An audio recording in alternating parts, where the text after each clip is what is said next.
Hey guys, it's Friday and time for another miniature. The following one is one of my most favorite ever.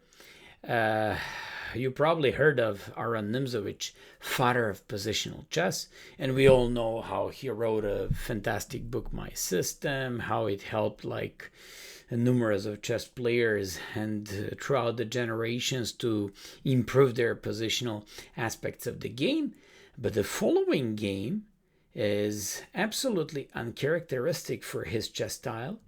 He made a beautiful chess combination where he sacrificed literally half of the board to deliver an amazing mating net. It's only 17 moves. Follow it very carefully, and I guarantee you're gonna like it so much. It's really beautiful one, and it is going to be one of your most favorite ever. So the opening was King's Gambit, and e4, e5, f4. I usually say it's nothing else but FIDE Gambit reversed. So King's Gambit, this guy opted to take it, knight f3, g5. At that time, in the time of romantic chess, it was like a matter of honor to accept the sacrifice and try to play a decent game by defending yourself. Here Nimzowitsch went for the bishop c4. Nowadays Nepo covered in his course d4, but after g4 went for the famous Muzio Gambit. Muzio Gambit is the opening where you, apart from sacking the pawn on f4, you sack the knight on f3. For what? For a very active pieces, rook on f1 and queen on f3. Also the bishop on c4. Believe it or not, at a moment one of the main threats by white is not queen f4, but bishop f7 followed by queen f4. And throughout the time, and even in this game, Queen f6 turns out to be one of the main defending ideas. But you know what? Nowadays it's so easy to know all these variations, to learn like a couple of moves according to the engines, and that's it. At that time nobody knew about all these variations and refutations, and they didn't even have the databases, and especially on the daily basis. So nobody could know what were the novelties and the best variations. Black here went for the queen f6, defending the pawn on f4. And nowadays, absolutely the most energetic approach by white is e5, chasing that queen away on f6 and reaching some sort of very fast attack. Here, Nimzowitsch went for the d3. It's a little bit slower approach, but it's still fine because he wants to pick the pawn on f4, but at the same time wants to defend his bishop on d4, because in many of these lines, queen d4 is threatened to win the bishop on c4.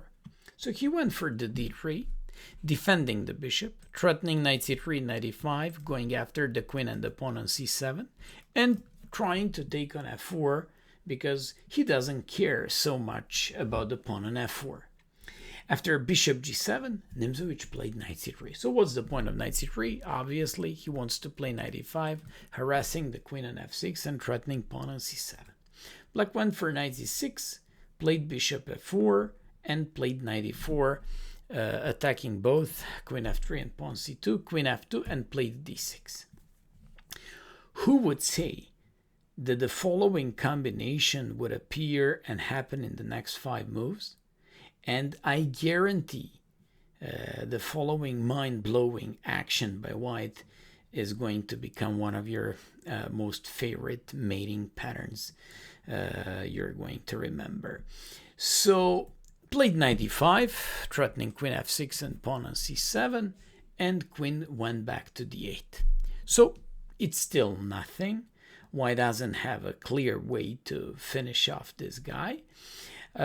Probably bishop d6 could be an interesting thing, but there are so many intermediary moves that black can go for, including knight e2 check, for example.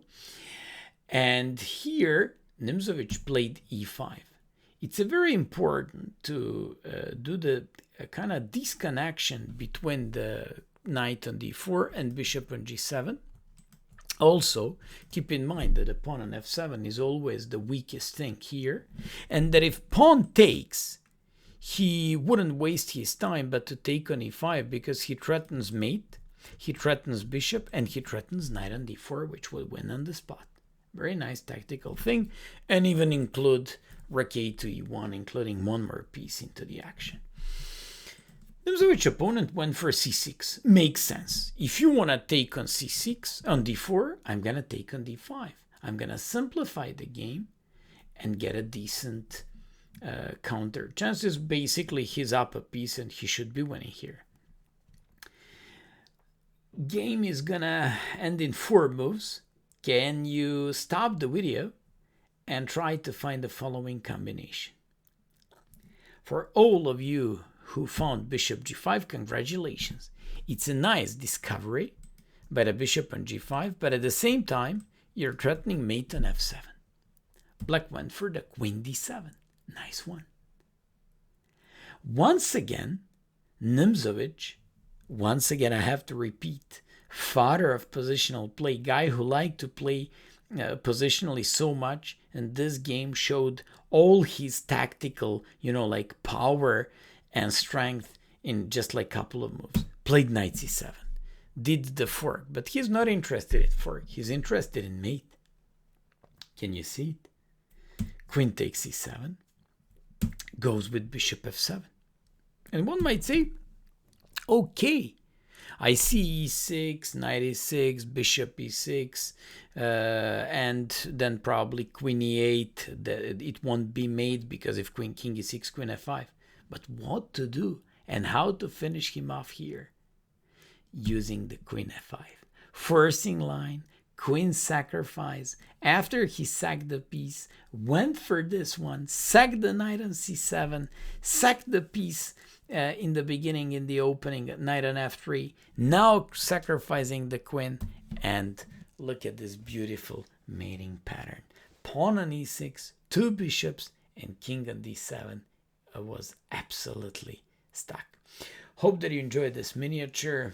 Nimzowitsch against Neumann played this game, a beautiful end, and hope that you can also make lots of sacrifices and miniatures with the King's Gambit and Muzio Gambit.